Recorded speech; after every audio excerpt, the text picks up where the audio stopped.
Pessoal, tudo bem com vocês? Professor Leandro, mais uma vez aqui com vocês para conversar hoje sobre classes abstratas. Na última aula, a gente já disponibilizou um conteúdo sobre a herança e polimorfismo, e esse conteúdo vai ser essencial para a gente conversar nessa aula de hoje. A gente vai entender os conceitos de classes abstratas e falar de dois exemplos de classes abstratas na prática, mostrando o código e deixando, obviamente, o código disponível para vocês. Eu começo essa aula de hoje lembrando que a gente vai explorar bastante o conceito de polimorfismo. Por isso que eu trago aqui esse conceito de hardcore, que a gente vai explorar ao máximo o polimorfismo quando a gente vai falando sobre classes abstratas. É importante lembrar um breve resumo de tudo que a gente já falou de orientação a objeto até agora. E a gente vai usar bastante o conceito de sobrescrita junto com polimorfismo, certo? A gente já falou de estruturação em camadas e classes abstratas junto com interfaces é um ponto essencial para vocês entenderem a estruturação do sistema em camadas, certo? Bom, como é que funciona e o que são classes abstratas? A gente já viu que a herança, na verdade, apresenta uma especialização de uma determinada classe. Então, digamos que a gente tenha classes do tipo conta, que tem métodos creditar e debitar. E digamos que eu queira adicionar uma subclasse, uma classe que herda da classe conta e que tem um novo comportamento. Eu estou chamando essa nova classe de classe poupança e ela adiciona um novo comportamento que seria render juros, por exemplo. A classe conta padrão, que seria uma conta corrente padrão, ela não tem a possibilidade de render juros, mas a conta poupança não. A conta poupança ela permite você render juros a partir de uma determinada data de aniversário. Então, se a gente tem a presença de classe mãe, superclasse e subclasse, ou classe filha, o que seriam as classes abstratas? Uma classe abstrata tem uma característica primordial. Ela não pode ser instanciada. E aí você me diz, como assim? Como é que você vai ter uma classe que não pode ser instanciada em termos de um objeto? Justamente, uma classe abstrata ela existe para forçar com que você crie classes filhas. A classe abstrata ela existe para que você reuse o código dela nas classes filhas, sem precisar duplicar o código, e forçadamente você só vai conseguir instanciar a própria classe filha, certo? O código da classe abstrata ela precisa de uma classe concreta para existir. Então, a palavrinha abstract, quando ela é adicionada na definição de uma classe, ela força com que a classe não tenha nenhuma instância, a não ser que você crie uma classe concreta que herda diretamente dela. A superclasse abstrata disponibiliza justamente um corpo de código para classes filhas, inclusive construtores. O corpo de código pode incluir construtores, forçando que as classes filhas, tenham a mesma estrutura básica dentro da hierarquia, ou seja, todas as classes filhas que herdam de uma determinada classe, seja ela abstrata ou não, a gente está adicionando um novo conceito agora de abstração, mas as classes filhas vão ter o mesmo código da classe mãe, da superclasse, e adicionar um determinado novo comportamento. Quando eu crio uma classe abstrata, significa que essa classe ela não tem todo o código disponível. Eu posso forçar com que as classes filhas tenham um pedaço ou outro do código disponível. Vamos para um exemplo que talvez fique mais fácil. Imagine que eu trago para vocês aqui um exemplo chamado de shape.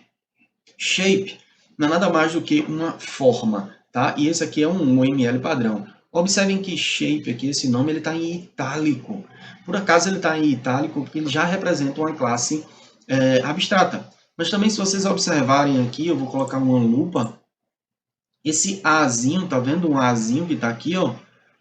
Esse Azinho representa a abstração, a marcação da classe como sendo uma classe abstrata, certo? Essa shape, essa forma, ela tem um construtor, lembram da estrutura UML, atributos, construtores e métodos, ela tem um construtor que recebe uma string como parâmetro e um calculate area, que retorna um double. Basicamente, eu estou dizendo o seguinte, uma forma em Java não é nada mais do que algum elemento que tem um determinado nome e pode ter a sua área calculada. Só qual é o detalhe? Essa classe é abstrata, ela não pode ser instanciada. Como é que ela tem construtor? O construtor ele vai poder ser invocado a partir das classes filhas. E quando eu digo que uma forma é uma classe abstrata, eu nunca vou conseguir fazer um new shape. Eu vou precisar de uma subclasse dela. De tal forma que essa subclasse aí sim instanciada vai poder dar corpo ao método calculate area. Esse método CalculateArea também está marcado aí como itálico, tá vendo na UML? Ele como itálico, ele também está abstrato. Se você tem um método abstrato, ele não tem corpo, ele só tem assinatura. Então, a gente define a assinatura do método e diz, toda e qualquer subclasse, a partir dessa superclasse abstrata, tem que forçadamente dar um corpo ao método abstrato, senão ela também teria que ser marcada como abstrata. Esse é o exemplo justamente que eu trago agora. Imagine shape como uma forma geométrica qualquer, e você tem dois tipos de forma. Uma forma tridimensional, um three-dimensional shape, e uma two-dimensional shape. Observem que uma forma tridimensional ou bidimensional vai precisar implementar o método CalculateArea. Só que ambas as classes também estão em itálico aqui. Observem isso aqui, ó. Elas também são abstratas, ou seja, eu não consigo instanciar um objeto de duas dimensões. Eu preciso dizer que dimensões são essas desse objeto. Eu não consigo instanciar um objeto genérico qualquer de 3 dimensões. Eu precisaria ter uma subclasse dela que tivesse valores corretos. Observem que o método aqui também abstrato é CalculateVolume, ou seja, na forma de 3 dimensões e na forma eu tenho CalculateArea e CalculateVolume. O volume e a área precisam ser métodos implementados nas subclasses que vierem daqui para baixo. Na forma de 2 dimensões, eu tenho o método... só tem um construtor, desculpa, não tem nenhum método aqui. Ou seja, qualquer subclasse pode reutilizar esse construtor. E aí eu poderia colocar formas, agora sim, classes concretas que representariam objetos. Um cubo seria uma forma tridimensional, um quadrado seria uma forma bidimensional, assim como um retângulo, assim como um círculo. Vejam que retângulo, square, quadrado, retângulo e círculo tem que deixar o método CalculateArea agora concreto, ou seja, esse método vai ter corpo. Ele não vai ser somente uma assinatura. Assim como o cubo vai ter tanto o CalculateVolume, que vem desta classe abstrata, como o CalculateArea, que vem desta classe abstrata. Vê que interessante. Eu vou chavear aqui para o nosso Eclipse para a gente ver um pedacinho de código disso executando. Aqui no Eclipse, eu vou abrir o nosso diagrama de classe. Vou deixar o diagrama de classes aqui embaixo, só para a gente relembrar ele, tá? Uma shape é a classe mãe de todas, mas é abstrata, que é herdada por 3 dimensions e 2 dimensions shape, uma de 3 dimensões e 2 dimensões. Cubo é uma de 3 dimensões, classe concreta. E square, quadrado, retângulo e círculo. Quando eu abrir aqui a classe shape, vejam como é a classe abstrata. A classe abstrata ela simplesmente adiciona aqui ó, a minha palavra reservada abstract, e ela é uma classe como qualquer outra, só com um pequeno detalhe. Eu tenho construtores, métodos, e o detalhe é, eu posso ter métodos abstratos. Vejam que esse método ele não faz absolutamente nada, porque ele não tem corpo, ele não tem abre e fecha chaves. Se ele tivesse corpo, ele não seria abstrato, ele seria um método concreto. Quando eu adiciono o abstract, eu posso deixar ele sem corpo. Ou seja, todo mundo que for herdar dessa classe shape, forçadamente precisaria definir um corpo para este método, seguindo exatamente essa mesma assinatura. A assinatura, lembram, tipo de retorno, modificador de visibilidade, tipo de retorno, nome do método, lista de parâmetros. Por acaso, esse método não tem nenhum parâmetro. Vamos lá para as duas subclasses 3 Dimensions e 2 Dimensions. Também são duas classes abstratas. Vejam, é uma classe abstrata que herda de shape. Eu posso ter uma hierarquia do tamanho que eu precisar. Classe abstrata que herda de shape e adiciona o tamanho das dimensões. Veja que isso é um array, ou seja, uma forma de 2 dimensões pode ter quantas dimensões eu precisar. Se for um triângulo, se for um quadrado, se for um hexágono, eu vou ter um determinado tamanho de dimensões que eu precisar. Eu vou instanciar isso como eu precisar. E na primeira linha de código do meu construtor da classe filha, eu chamo super construtor da classe mãe. Ó, eu estou reutilizando o construtor da classe mãe. Eu acabei de entrar na classe shape agora. Eu estou reutilizando o construtor da classe mãe, ou seja, eu poderia ter código aqui da forma como eu precisasse na classe mãe. O construtor da classe mãe sempre vai ser invocado, independente se a classe mãe é instanciada ou não. Nesse caso, ela não é instanciada porque ela é uma classe abstrata. Mas quando eu instancio a classe filha, eu preciso executar o construtor da classe mãe. Lá na minha classe de 3 dimensões, eu vou ter uma mesma estrutura, só que é uma classe abstrata também, que adiciona um novo método abstrato. Observe o seguinte, se essa classe é abstrata e herda de shape, que também é abstrato, se eu adiciono um novo método aqui, significa que eu tenho esse método abstrato e o método calculateArea também abstrato nesta classe de 3 dimensões. A classe de 3 dimensões tem agora 2 métodos abstratos para serem implementados pelas classes filhas. Vamos pegar uma classe simples que herda de 2 dimensions, um quadrado. Como é que funcionaria um quadrado? Um quadrado herda de 2 dimensions que herda de shape. Vamos abrir aqui o square. Olha como é que funciona o square. Public square double side, ou seja, ele só tem um lado. O que é que eu faço? Chama o super quadrado. O super chama o construtor da classe mãe. Vou lá no construtor da classe mãe, que chama o construtor da classe avó, entre aspas, tá? A classe mãe. A super classe, ou seja, o construtor da classe shape aqui é invocado. Lá no meu square, o que é que eu faço? Inicializo side dimensions. Vejam que side dimensions faz parte da classe 2 dimensions. Esse cara aqui é protected, tá vendo? Ó? De propósito, ele é protegido para ser acessível a partir das suas subclasses. Side dimensions é um atributo que vai manter um array de dimensões da sua forma. Um square aqui dá um new double, ele está inicializando meu array, passando em cada posição o valor do lado, side, vírgula, side. Eu estou 2 vezes duplicando aqui o lado, que é um quadrado.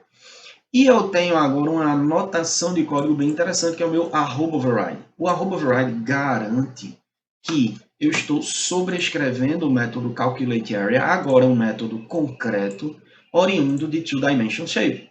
Se eu não colocar o @override, vê o que acontece. Eu posso alterar, por exemplo, a assinatura desse cara aqui, colocando W qualquer, e eu acabo tendo um erro de compilação dizendo, ó, a classe que está marcada, não está marcada como abstrata, automaticamente ela é concreta, ela precisaria forçadamente ter o método calculateArea exatamente como está no 2 dimension shape.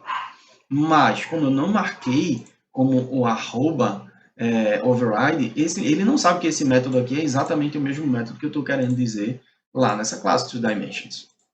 Desculpa, que vem do shape, o calculateArea. Então, o que é que eu preciso fazer? Se eu marcar isso aqui, eu vejo que o erro de compilação vai mudar. Ao invés de ser marcado na classe, é o erro aqui. Ó. O tipo square deve implementar o método abstrato. O método abstrato, em algum momento, ele precisa ter corpo. Se eu marco com o @override, vê o que acontece? O erro passa a ser no calculateArea. Porque ele está dizendo, ó, o método que você está dizendo que está marcado como sobrescrito, ele precisa ter exatamente a mesma assinatura do método da classe mãe. Então, se eu apago aqui, agora sim ele diz, esse cara faz parte da minha estrutura de classes.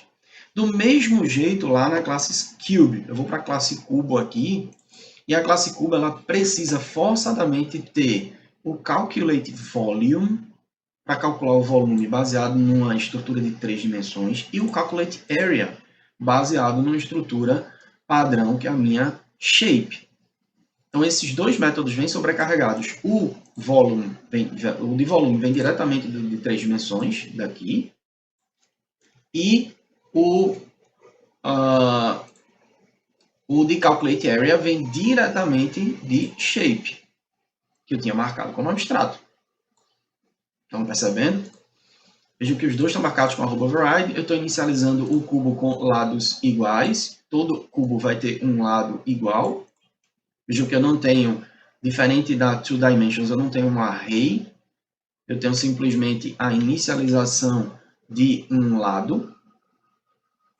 E o cálculo do volume vai ser a potência do lado ao cubo. O cálculo da área vai ser o lado multiplicado pelo lado, multiplicado por 6 vezes, já que o cubo tem 6 lados. Beleza?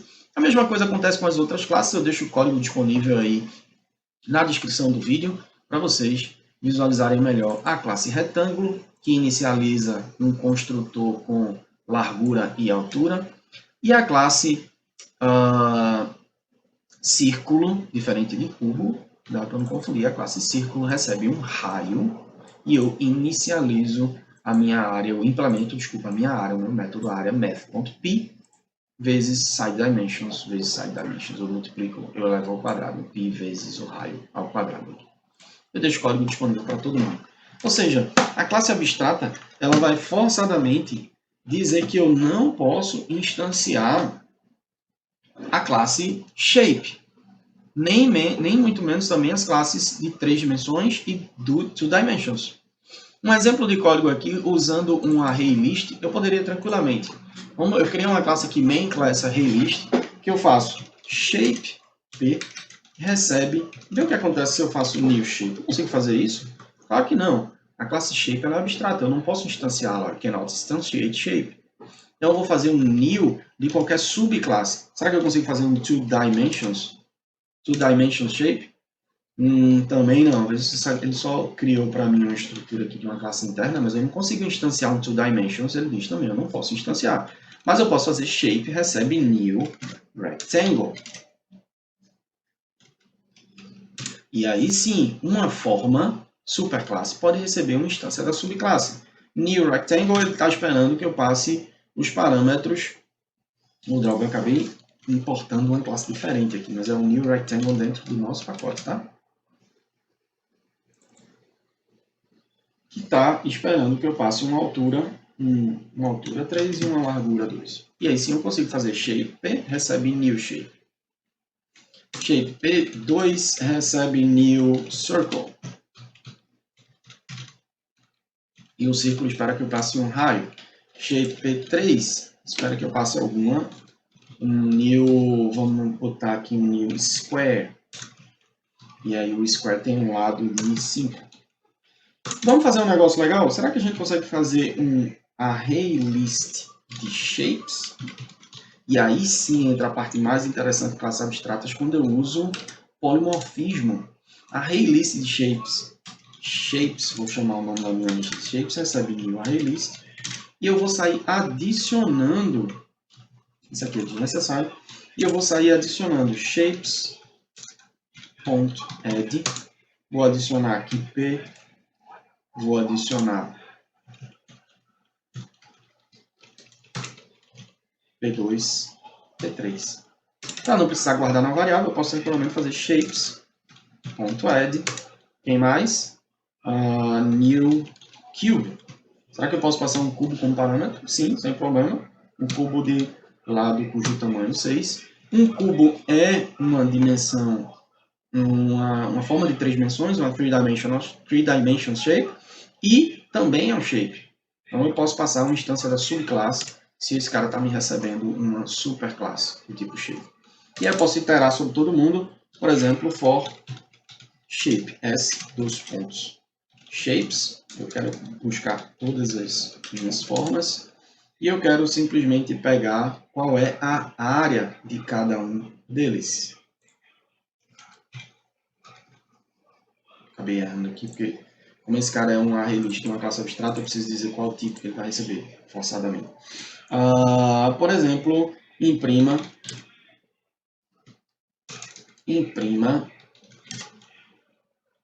s.calculateArea. Vejam que se eu estou definindo o s como tipo shape, eu consigo invocar o método calculateArea. Só que o método calculateArea ele é abstrato na shape. Durante o tempo de execução ele vai dizer, opa, quem implementa? Quem implementa é um 2 dimensions. Qual a instância? A instância para mim inicial, por exemplo, é de um retângulo, ele vai chamar o calculateArea do retângulo. Quando eu estiver no P2, opa, a instância é um círculo, ele vai chamar o calculateArea de um círculo. Opa, a instância é um quadrado, ele vai chamar o método do quadrado. E assim ele vai imprimir a área de todo mundo. Eu só consigo chamar o método volume se eu for um 3-dimension shape. Como é que eu chamaria?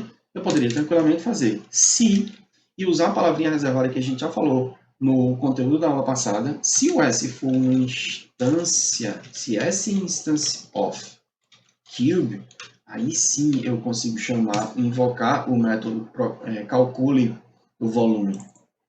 Desculpa, eu posso até fazer assim, ó. Se for uma 3-dimensions shape, se for qualquer instância de uma subclasse de 3-dimensions shape, que vai ser o nosso cubo, aí sim eu posso fazer um cast, forçar um cast para 3-dimension shape, da variável S, vou colocar isso dentro de parênteses e aí sim eu vou mandar calcular o volume. Com S somente eu não consigo acessar o calculate volume. Certo? Como eu estou dentro de um if, esse cara está sendo inteligente para mim, mas ó, o S fora do if não consegue. Tá vendo? Então, só vou mandar imprimir esse conteúdo aqui para a gente ver o código executando. Mando imprimir o 3Dimension Shapes.calculate volume. Beleza? Salvar esse cara, disponibiliza o código na descrição do vídeo, mais uma vez lembrando para vocês, aqui o resultado. Esse é o resultado do cálculo o primeiro que a gente colocou do retângulo, foi a área do retângulo, depois a área do círculo, depois a área do quadrado, depois a área do que a gente adicionou aqui de um cubo de lado 6 tem área e volume iguais, né? Eu acabei não percebendo isso. Só alterar isso aqui para 5, que a gente percebe que área e volume são diferentes. Por acaso 6, como são 6 lados, acaba dando exatamente o mesmo valor. Beleza? Vamos partir para outro exemplo. Será que em outro exemplo a gente conseguiria entender melhor como funcionam classes abstratas? Em outro exemplo, eu trago para vocês um sistema de folha de pagamento. É um sistema relativamente simples de se entender, mas que a gente também tem uma estrutura de 4 classes que herdam de uma determinada classe abstrata. É bom vocês entenderem bem esse exemplo, justamente que a gente vai usar um exemplo bem parecido quando a gente for trabalhar lá com interfaces. Eu vou trazer mais detalhes sobre como funciona a interface em Java. Por enquanto, vamos falar sobre isso.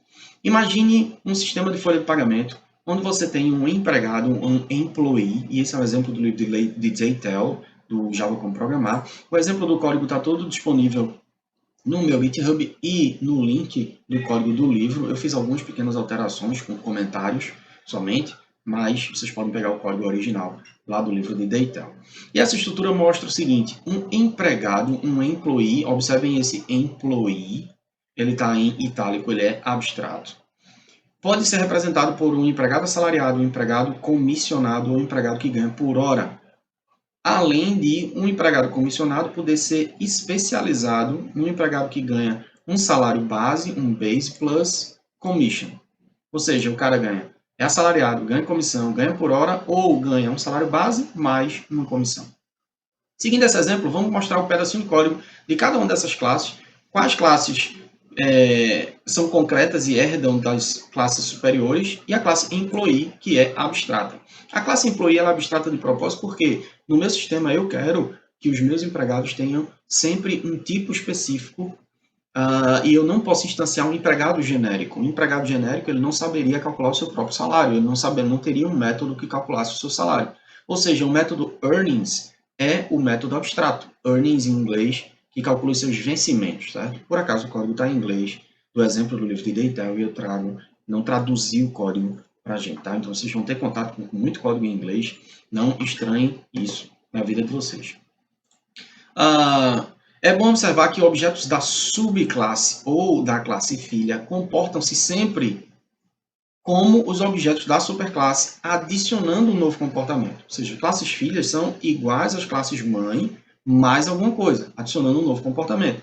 Os métodos em subclasses podem redefinir ou sobrescrever, é o que a gente acabou de fazer lá nas shapes. A gente clicou e criou uma redefinição, um @override para ele, certo? O método na classe filha ele pode tanto sobrescrever o método da classe mãe, como escrever pela primeira vez, como é o caso de classe abstrata lá em cima, classe concreta embaixo. Todo método sobrescrito precisa seguir o princípio da invariância, ou seja, você não vai mudar a assinatura do método, nem muito menos a semântica. Não faz sentido o método representar uma coisa na classe mãe e na classe filha ele mudar de contexto. Seguindo esse exemplo do sistema de folha de pagamento, a gente precisa entender como são calculados os honorários, os vencimentos. Honorários são advocatícios, né? Os vencimentos dos trabalhadores. No meu exemplo bem simples e trazendo como base o sistema de pagamento americano, o código está em inglês, o livro foi uma tradução americana, O employee, o empregado, ele tem o método earnings, o método vencimentos abstrato. E somente as classes concretas implementam efetivamente como são calculados os vencimentos. Para o cara que é assalariado, eu calculo os vencimentos a partir de um salário semanal. Para o cara que ganha por hora, eu calculo os vencimentos baseado na quantidade de horas que ele trabalhou. Se ele trabalhou menos de 40 horas, ele ganha o valor que ele ganha por hora, que se chama de wage, vezes a quantidade de horas trabalhadas. Se ele trabalhou acima de 40 horas, nos Estados Unidos é considerado hora extra, eu multiplicaria 40 vezes o que ele ganha por hora, mais o excedente, ou seja, a quantidade de horas menos 40, multiplicado pelo wage, multiplicado por 1,5, para adicionar 50% aí de hora extra. Para o cara que ganha por comissão, eu vou dizer que ele ganha basicamente o que ele vendeu vezes uma taxa de comissão, uma rate. E para o cara que trabalha com salário base mais comissão, ele vai fazer a mesma coisa do que eu acabei de falar, mais um salário base. Observem que eu vou ter muita chamada para super, para o método que está em cima, que já calcula alguma coisa, que já verifica alguma coisa. Super tem acesso à classe imediatamente superior, a superclasse imediatamente acima. Tá? O super.super não consegue acessar a classe avó, entre aspas. Beleza? Bom, na classe employee, eu teria um pedacinho de código mais ou menos assim. Seria bem simples de explicar, eu trago diretamente no slide. A classe employee ela é abstrata, tá? Ela não pode ser instanciada. E ela tem os atributos first name, last name, como primeiro nome e sobrenome, e o SSN, o Social Security Number, é equivalente ao CPF nos Estados Unidos. Observem que isso aqui é um construtor. Nada impede que a classe abstrata tenha construtores, porque o construtor vai ser invocado a partir da classe filha. E o método abstrato, earnings, tem como assinatura um return de um double sem parâmetros. O earnings vai ser calculado a partir das classes filhas, certo? Aqui eu deixo disponível um método toString para vocês observarem melhor. O código está disponível. Deem uma olhada no código se vocês entendem bem como funciona o toString. E observem que o toString das classes filhas vão fazer super.toString, ou seja, esse método toString assim, vai ser reusado a partir de invocação das classes filhas até chegar na classe mãe. Esse método é concreto, tá? É bom observar que toda classe abstrata possibilita essa herança de código preservando o comportamento da classe mãe. Os métodos abstratos, pelo menos existe um na classe abstrata, mas não é obrigatório. Você pode ter uma classe abstrata sem nenhum método abstrato, sem problema algum, certo? Você não consegue criar métodos nas classes abstratas, como eu já tinha falado, mas é possível ter construtores e é até bom ter construtores para que eles sejam reutilizados nas classes filhas. Vamos ver a primeira classe filha, é o seller de employee. Veja que o seller de employee, o que é que ele faz? Ele extends de employee e ele adiciona aqui para você um atributo chamado de weekly salary. O earnings não faz nada demais a não ser retornar esse atributo. Ou seja, o cara que é assalariado, ele ganha um salário um valor fixo, ele retorna esse valor. Observem o construtor. Primeira linha do construtor sempre faz a chamada ao construtor da classe mãe. Eu estou repassando os parâmetros first, last e SSN, que se representam primeiro o último nome e o CPF, além de um quarto parâmetro, que é o meu salário. E eu faço this.set, weekly salary, repassando esse salário. Por que eu não faço já aqui? Weekly salary recebe o parâmetro. Porque eu quero validar. Dentro da classe salary de employee, eu quero simplesmente validar para o cara não ter um salário negativo. Então, posso escrever isso no método setter, no método do tipo set, uma validação de código. O toString, vejam o que é que o toString faz aqui, ó, super.toString. Então, deem uma olhada como funciona string.format, para vocês entenderem bem esse código. Dá uma olhada no código, dá um pause no vídeo se vocês tiverem alguma dúvida. Set weekly salary nada mais faz do que um if, isso aqui é um operador ternário, que faz, se essa expressão for verdade, faça isso. Se for falsa, faça isso. Significa this.weekly salary recebe 0 se o salário passado como parâmetro aqui for menor do que 0, for negativo. Ou recebe o próprio parâmetro se for 0 ou mais, certo? Se for 0 ou positivo. Hourly employee, o cara que ganha por hora, eu calculo baseado no wage vezes hours. Tá vendo aqui o método earnings faz aquele cálculo que a gente tinha colocado. O que é que ele faz?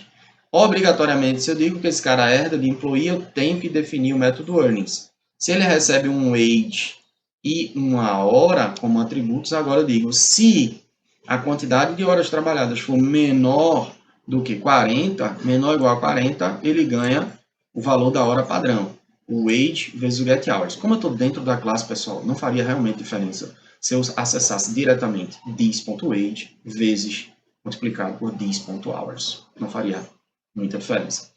Ou 40 vezes o wage mais a diferença para 40 multiplicado pelo wage multiplicado por 1,5 com um acréscimo aí de 50% na sua hora extra.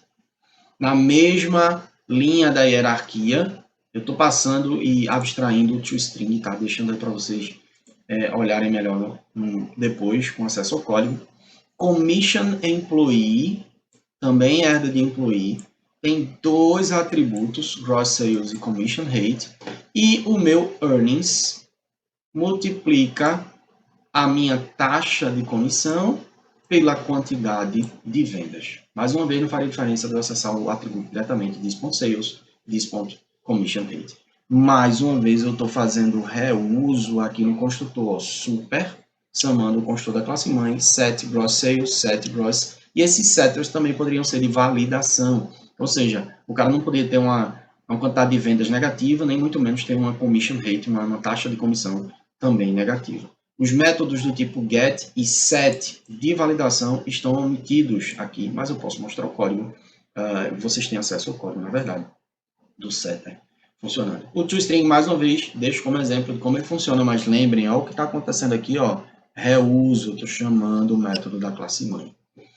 E por fim, não menos importante, base plus commission. Detalhe, esse cara herda de commission employee. E commission employee não é abstrato, já é concreto.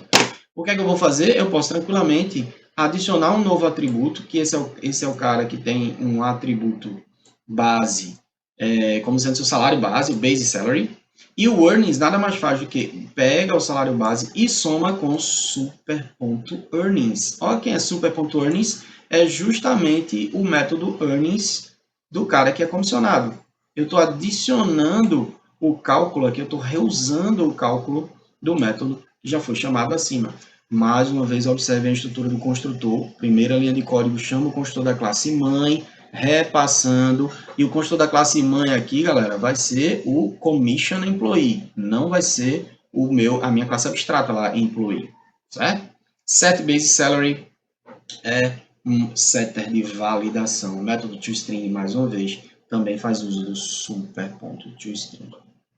Beleza? Vamos ver como é que esse código funciona lá no Eclipse, trazendo exemplos dele executando. Está aqui um exemplo do nosso sisteminha. Mais uma vez eu vou colocar aqui embaixo a minha estrutura. Tá? Observem e lembrem que a estrutura começa com employee. Aqui eu tenho todos os métodos, atributos, logo aqui construtores, salary employee, commission employee, hourly employee, 3 classes concretas que herdam diretamente employee, e base plus commission, que herda de uma classe já concreta, que herda da classe abstrata. Ou seja, base plus commission já está reutilizando o código de commission, certo? O código de todos está disponível, de todas as classes está disponível, base plus commission, commission employee, hourly employee, assim como eu mostrei lá no slide, salary employee, e a própria classe abstrata employee, certo? Com todos os getters e setters que foram omitidos nos slides, e aí você já entende como é que funciona. Aqui eu trago um pedacinho de código bem interessante, só para a gente entender o polimorfismo sendo utilizado. Veja o que eu estou fazendo aqui. Essas 4 linhas de código estão instanciando objetos das subclasses. Vejam que eu não estou fazendo uso de polimorfismo, eu estou fazendo salary employee, recebe new salary employee. Eu poderia tranquilamente fazer isso aqui, ó, polimorfismo agora, employee, superclasse, recebe instância da subclasse. Employee, superclasse, recebe instância hourly employee da subclasse. Tranquilamente, mas aqui eu não estou usando polimorfismo. Eu vou mandar processar cada um desses objetos, o salary, hourly, commission e base plus commission, individualmente e sem polimorfismo. Estou mandando aqui systemout.printf, calcula os vencimentos desse cara, desse cara, desse cara e desse cara. Observem que essa estrutura de systemout.printf é bem interessante para você imprimir coisas na tela, porque ele usa a substituição do porcento pelo primeiro parâmetro, depois o segundo porcento aqui, porcento %s, pelo segundo parâmetro, e daí para frente, certo? Isso é muito parecido com C, então deem uma olhada na API de printf, na especificação printf, é bem legal você utilizar para imprimir coisa no console. Quando eu crio agora um array de employee, agora eu estou considerando a classe mãe, a superclasse abstrata, que pode receber instâncias da classe filhas. Cuidado, isso aqui não é um new employee, tá? Alguém pode confundir, alguém está fazendo new na classe abstrata. Não, eu estou fazendo new num array de 4 posições, onde cada posição é nula, podendo receber uma instância da subclasse de employee. Employees na posição 0 recebe esse cara aqui de cima, na posição 1 recebe esse cara aqui de cima, na posição 2 recebe esse cara aqui de cima, na posição 3 recebe esse cara. E agora sim eu vou processá-los polimorficamente. Com um for padrão, isso é um for padrão, for int igual a 0 e menor do que employees.length, employee recebe employees na posição 1. Eu estou processando 1 a 1, tá? Aqui, com esse na mão, eu só consigo acessar os métodos que estão definidos em employee.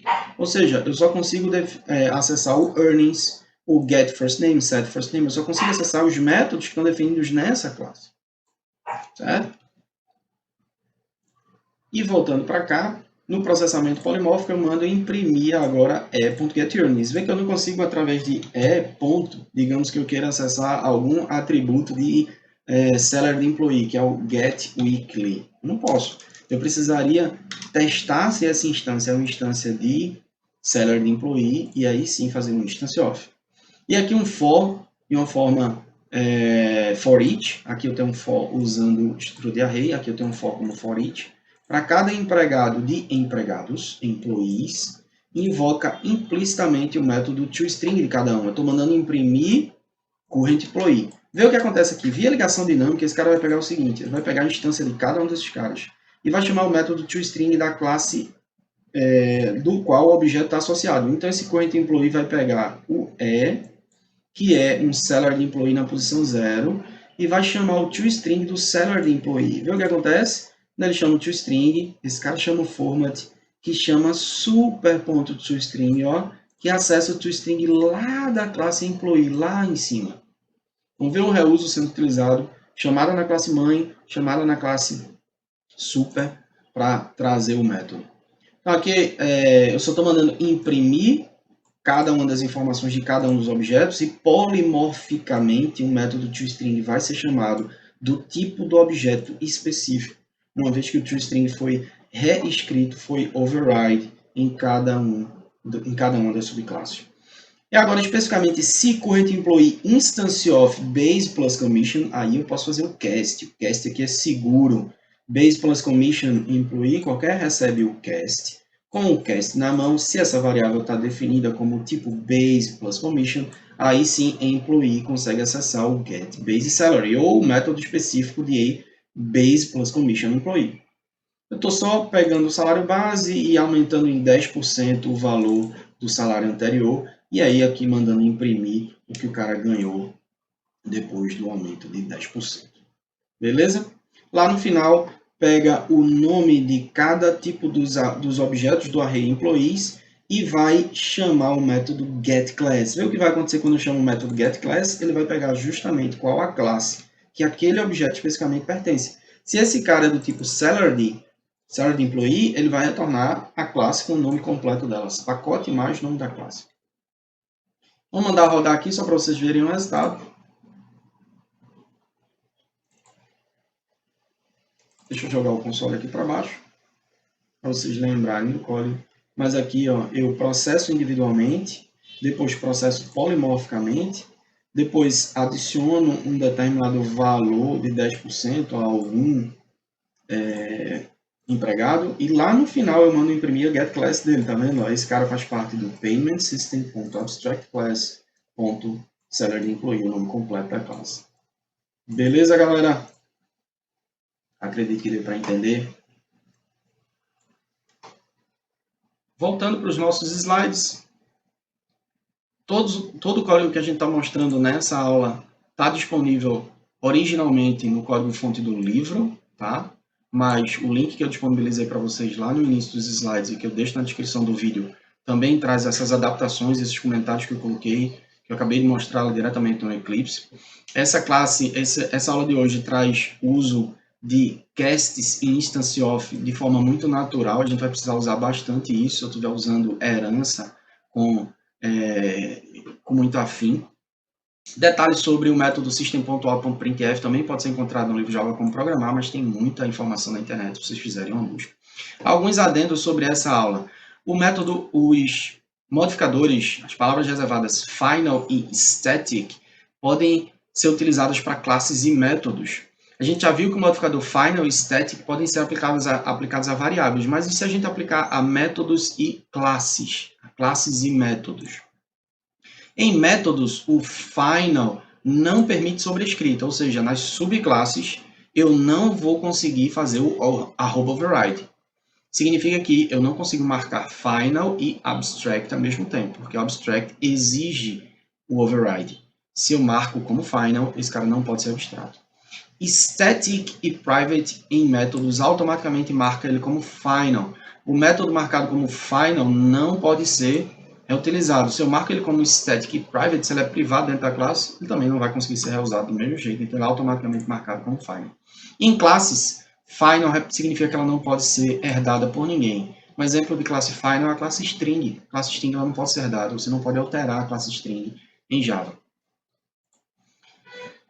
Bom, algumas vantagens de utilizar classes abstratas, principalmente com frameworks. Os frameworks apresentam muitas classes abstratas como pontos de extensão. Em inglês, normalmente chamado de hooking points, hook de gancho, né? Onde você vai enganchar o seu código para colocar coisas.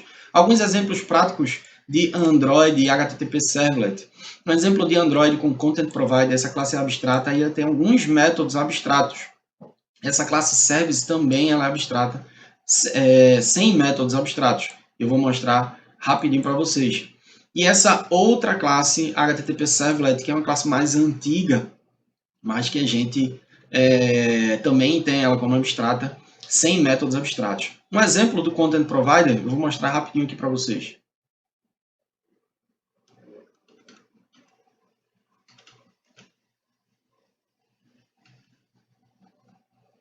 Dá uma olhada aqui, ó. O Content Provider tem a definição oficial do developer.android.com. Desculpa, eu estou no service, está aqui o Content Provider. E veja que é uma classe abstrata, Class Content Provider, que extends object e implements essa outra interface. A gente vai ver isso na próxima aula sobre implements. Mas observem o abstract aqui. E ela vai ser abstract em algum método. Será que ela está abstract em que método? Se for descendo aqui, ela vai mostrando todos os construtores, todos os métodos e algum método que é marcado como abstract. Aqui, ó, abstract delete. Esse cara é marcado como abstrato, ó, abstract getType. Ou seja, se eu for criar algum ponto de ligação do framework Android com a minha aplicação usando um Content Provider, um Content Provider ele é utilizado aqui, ó, providing content to applications, quando você quer encapsular dados em mais de uma aplicação. Se for uma aplicação que está, aplicação A que quer conversar com a aplicação B, esse cara usa o Content Provider. E alguns métodos desse cara que são abstratos, você precisaria prover um corpo, ou seja, o framework disponibiliza uma base de código inicial e você vai lá e implementa um pedacinho de código a mais com um corpo de código, que é justamente onde você vai fazer o seu hooking point, o seu ponto de gancho para colocar o seu código no framework. É muito comum isso acontecer. O exemplo também muito simples de a gente lembrar é o HTTP Servlet. Servlet é uma representação do protocolo HTTP e que tem métodos do tipo post, get, delete, que fazem parte do protocolo HTTP. Então, se você criar uma classe que herda dela, você vai ter que implementar o comportamento do que acontece se chegar no servidor web uma solicitação do tipo get HTTP, esse método é executado e esse método você vai prover código para ele executar o que você precisar no seu servidor. Bom, como exercício, eu deixo aí para vocês darem uma olhada no capítulo 10 do livro Java Como Programar, justamente onde eu tirei o conteúdo dessa aula. deem uma olhada melhor no código que está disponibilizado na descrição desse vídeo.